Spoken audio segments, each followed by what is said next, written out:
You know, there's a specific kind of horror movie dread that only shows up in the summertime. And it's very, very different from the haunted, creepy, lonely houses of October with the leaves falling when it gets dark at 5 o'clock in the afternoon. This is the kind of horror, dread, and spookiness that shows up when it's 8 o'clock at night and the sun is still out. This is the kind that you experience in the safe, fun places, whether it's your own backyard in a swimming pool or in your neighborhood with your friends. Maybe you're at summer camp or at the beach, but something still goes wrong anyway. So tonight, we are counting down 10 movies that took that feeling, the summer freedom, the boredom, the endless weekends that we remember from being a kid and put something spooky and rotten right in the middle of it. Some of these you might know by heart, and a couple of these I promise you you're going to want to track down tonight. So pop that tape in, I got you, let's go do this.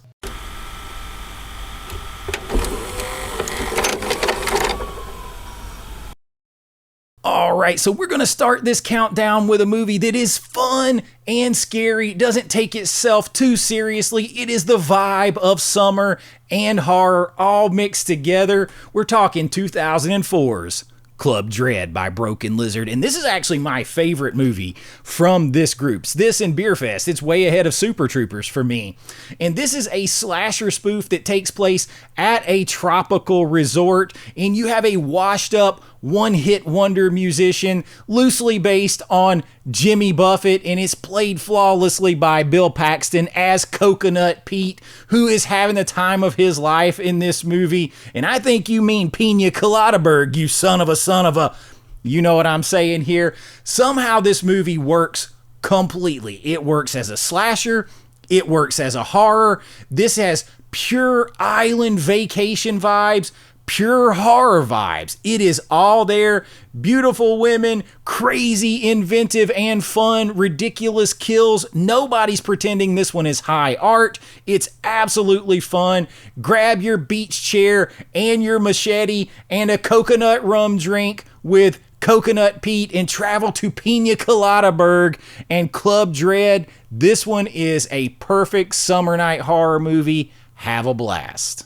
Now, kind of staying with that theme a little bit, the something's rotten in your neighborhood. This next movie is like if you took David Lynch and you said, hey, make this a dark comedy. Make Blue Velvet into some sort of crazy neighborhood dark comedy. You get 1989's The Burbs by Joe Dante and starring Tom Hanks, of course.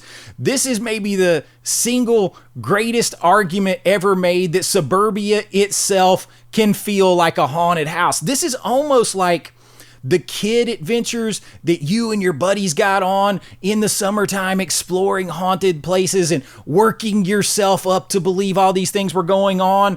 It just happens to be a bunch of middle-aged adults, and it just so happens that it might be actually happening. This is not about a body count with this one. This one is about the summer vacation with your buddies still, even grown, and you're bored and you're looking for something to do, and just so happens that the spooky house next door gets moved into by a family of creepy would-be killers. And what would you do? Your imagination goes wild, just like when you're a kid and you set out to spy, to look around your neighborhood, to go on an adventure to prove it is all true. Played flawlessly by Tom Hanks and crew. You got Bruce Dern in here. You got the late Princess Leia, Carrie Fisher in here. This movie, and of course, Corey Feldman adding some 80s flair to it. Joe Dante all the way. You cannot go wrong with a summertime dip into the Burbs. All right, now next up, we're going to go in the Wayback Machine a little bit, because before stuff like Sharknado and crazy things like that, there was 1978's Piranha. And again, this is Joe Dante again, man. He's got his finger on this, but this one is produced by Roger Corman and crew, so you know what you're going to get right there. This is trying to capture off the back of Jaws at the time, and it works because This is a cash-in monster movie all the way, and Corman knew how to do those. But Joe Dante takes the idea of that and turns it into something that actually works, because Dante has an actual craft in this movie that's under the schlock.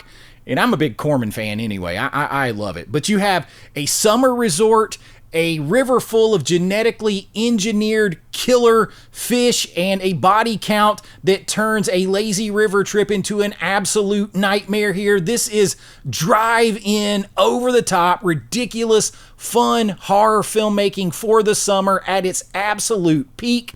What more would you expect? Joe Dante and Roger Corman, this is like the direct ancestor of so many direct-to-video type movies like this. It started with Piranha, perfect summer watching. Check it out. All right, so the next one, I struggled on what version to put on the list, but I think this version of this movie is more summer-focused by itself in one film than the original miniseries or part 2. So I am going with 2017's It. Now, I'm very partial to the original, and it has a lot of summer vibes. I've talked about it before, but this one has more summer focus to it because they split the movie into different parts. So this one feels maybe too big for this list in a way because it's so popular, but this is the studio and Andy Muschietti doing a good service to 80s culture, 80s pop culture, and what it felt like to have summertime and the end of school in the 1980s, except for there is a killer demon that is taking the form of a clown, and you and your friends over the summertime with those adventures and imagination and your faith and love in each other in the summertime old school vibes, you're the only ones who can get together to stop it. And that's what I've always loved about it. I love the original. It's one of my top 5 favorite horror movies of all time. This one is so much fun. Waves of nostalgia, summertime nostalgia, 80s nostalgia, horror nostalgia. This is where you throw this film on and you have that specific flavor of all those things captured in one 2+ hour snapshot. And then you can go back and check out the original. I don't recommend part 2 if you're looking for summer vibes, but you can check out the original as well. This one kind of consolidates it down if you're looking for summer horror. Pennywise, done great in here by Skarsgård. I'm going to say that for sure. But it is a lot of fun.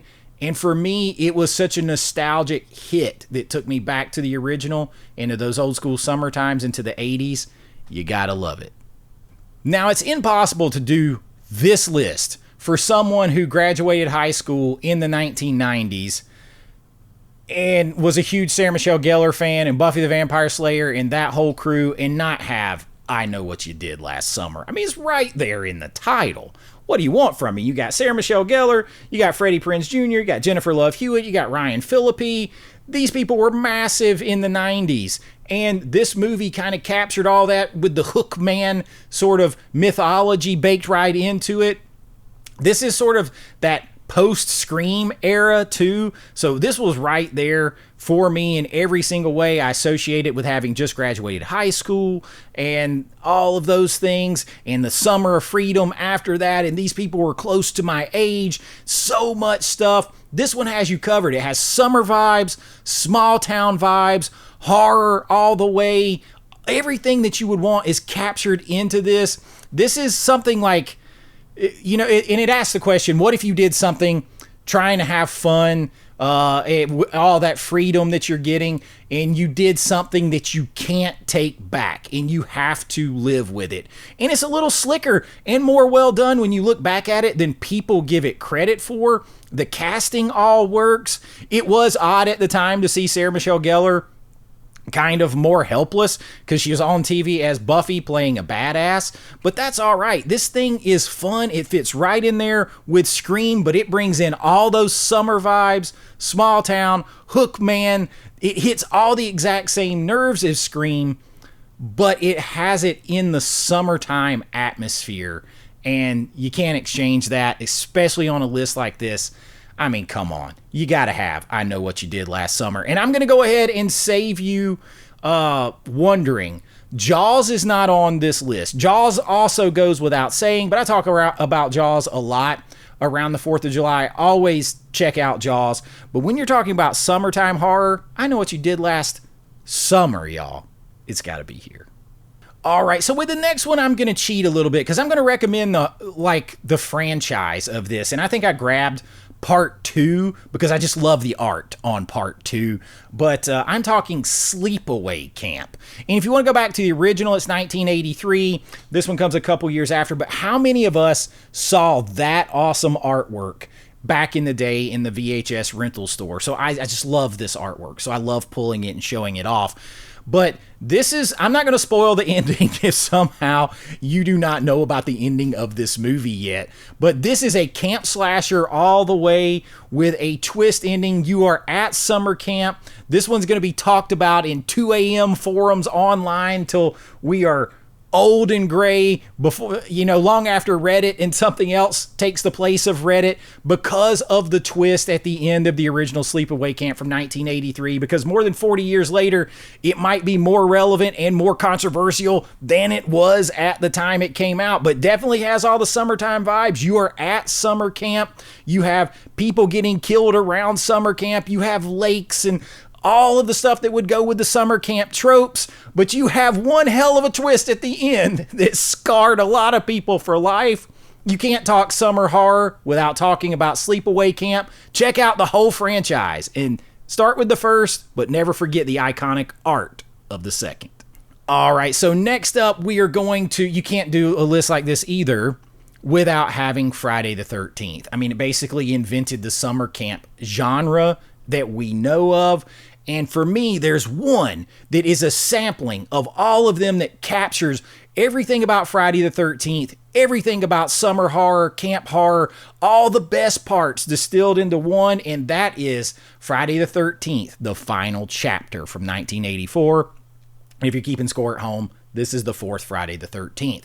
They called this the final chapter, and they meant it to be, at least, you can't cash out on a franchise like this, but they were going to kill Jason for good, and that's the reason that you end up with Corey Feldman in this movie, because you're throwing everything 80s that you can at this, but he ends up going toe-to-toe with Jason, and this might be my favorite version of Jason in this movie. I love everything about this movie. You got Crispin Glover doing crazy dancing. You've got the Doublemint twins in here. You have the actress who I always forget her name, and I say this every time, from Weird Science. You have, like I said, it's a sampling, but you have fun times, you have party times with a likable group, you have things that they would do, drinking, partying, skinny dipping, sex, you have all the no-nos, you have swimming, you have a kid in Corey Feldman who's seeing it from his point of view, where he's got long summer nights to daydream about his horror movies and make his horror masks, and he kind of represents us as horror fans and Tom Savini. He's basically a stand-in for Tom Savini, who's doing the effects. You have the mom and the older sister's point of view of dealing with all this in the summertime. You have those kids and their irresponsible point of view. I love this movie. It touches every single thing that is great about the horror franchise of Friday the 13th, of summertime horror films, everything you want. It's fun. It's definitely an exploitation film in every sense of the word when it comes to nudity, sex, horror, violence, scares, all of that. It's exploiting all of that, and it's exploiting the carefree summer vibes that we're looking for on a movie like this. Check out Friday the 13th. If you could only ever watch one Friday the 13th movie, it's the final chapter. If you're ever going to watch one in the summertime, it's also this one. Make sure you check it out. All right, now the next one is one people sleep on a little bit because it came out like right after the first Friday the 13th movie. So people are like, oh, that's a copy of Friday the 13th movie, but not really. It's The Burning, right? And this one is surprisingly brutal, and it's another camp horror movie. It's very much feels like Friday the 13th movie. It's got that same summer camp horror DNA as everything else on this stretch of list, like with Sleepaway Camp and with Friday the 13th, the final chapter. But in this one, you have the legend of Cropsy, who is a disfigured camp caretaker that got that way from a prank gone wrong. So not as much like irresponsible camp counselors as Jason, but it is very similar. So he keeps coming back years later with garden shears and a grudge to take out his frustration on all the, unsuspecting camp attendees and camp counselors. And this has one of the greatest, like, single consolidated horror set pieces ever on a raft where things just get rough. Let's just say that. Things get rough, and I'm not even sure how much I can show it to you on clips. You'll have to take my word for it and go check it out. The practical effects here, over the top, so much fun. And that's what you want from an 80s summer slasher. You got everything that you're looking for in this for the summertime vibes and the horror vibes with The Burning. Now, the next one on this list is one that hit me just a couple years ago or a year or so ago. I saw it for the first time ever, and it captured everything that I felt about being a kid growing up in the 80s and summertime and adventure, and then they threw it into horror, and I'm talking about Summer 84. And I absolutely love this movie, and this is where the list starts to hurt a little bit, because you've got a group of kids who are convinced that their quiet suburban neighbor is a serial killer. And so they work up all those things I talked about, the imaginations, the adventures, all of these things in their mind. But maybe, just maybe, like in the Burbs, but a much darker, scarier, adventurous version, it's actually true. So these kids spend the summer on their bikes and their binoculars and everything that only like a 12 or 13 or 14-year-old could have to set out on these adventures and enjoy the summer. The throwback aesthetic of it all in the 1980s, because it's from 2018, but it uses that to help tell a story that is more realistic and nostalgic, because you can't just pick up your cell phone and call people. You can't just run to the internet and find things. So it builds out the adventure and, of course, the wish fulfillment of boys this age. You got that beautiful babysitter that, like, oh man, maybe she is flirting with me a little bit. I love that thread running through there too, because that's real life for a boy of like 14 or 13, right? So it is so much fun. This is the movie that, like, if you were a kid and you were imagining all those things, and then you took away the adults that could talk you down and talk you out of it, and you just went full throttle into your adventure, and you uncover that your neighborhood was never as safe as you thought it was, and that adventure with all of you turns out to be way more than you bargained for and way darker than you bargained for. Summer of 84 is a blast. And finally, we are going to one of my all-time favorites. It's 1987's The Lost Boys. And there's a reason why this one's at the top spot, and it's not the vampires, it's Santa Carla. It's the boardwalk, it's the lights, the motorcycles, the beach, the entire aesthetic of California in the 80s, in the summer, in a beachside community, small town. It feels like it's never going to end, and Joel Schumacher captured that perfectly, and then he filled it with, shirtless saxophone players and motorbikes and a biker gang of vampires who are cool as the other side of the pillow with Kiefer Sutherland and gang. And every movie on this list is chasing it as far as cool factor. There is no doubt about it. And then summer vibes. I mean, they even talk about summer's ending. You got to go back to school. Enjoy this summertime. You're out. The carnival atmosphere, the beach atmosphere. It makes me think about being on the boardwalk in Daytona Beach back in the 80s. All of that, the arcades, the movie rental places, the food places, all of that going on and being so alive. There just happens to be a whole lot of horror going on underneath it, with the flying vampires that always freaked me out, always have. Everything else on this countdown is a pilgrimage back to the temple of awesome that is The Lost Boys. You got to check it out and cry, little sister.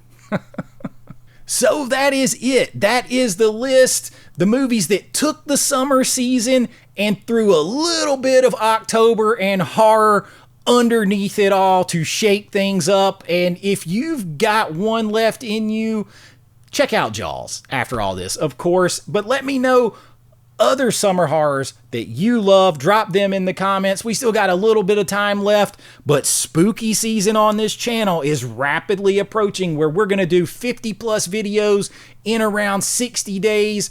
Horror, Halloween and horror and television nostalgia, all spooky season vibes are coming. Essays, lists, rankings, recommendations, all of it for you, all the things that we love. And I have not forgotten Friday Night Rentals. It is planned to come back starting August the 1st. And from here on out, I am planning to try to stick to the first Friday of every month to take us into the AV Pop Culture Video Rental Store and walk down those aisles to rent stacks of movies.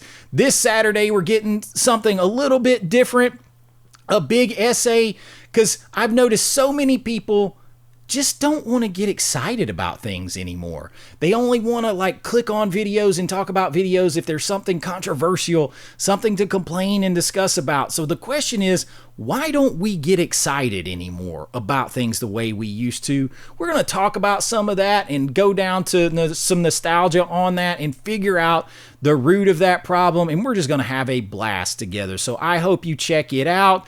And I hope you enjoyed this. If you did, please like, subscribe, hype it up. If you like the video, I really do appreciate it. My Patreon link is down there. If you want to join, you'll get extra videos. You'll get your name on every video and 4K reviews, all that good stuff. And it all supports the channel, and I really do appreciate it. But until next time, stay spooky out there. And of course, be kind and rewind like always. It's Chase with AV Pop Culture, and I'll see you real soon. Bye-bye.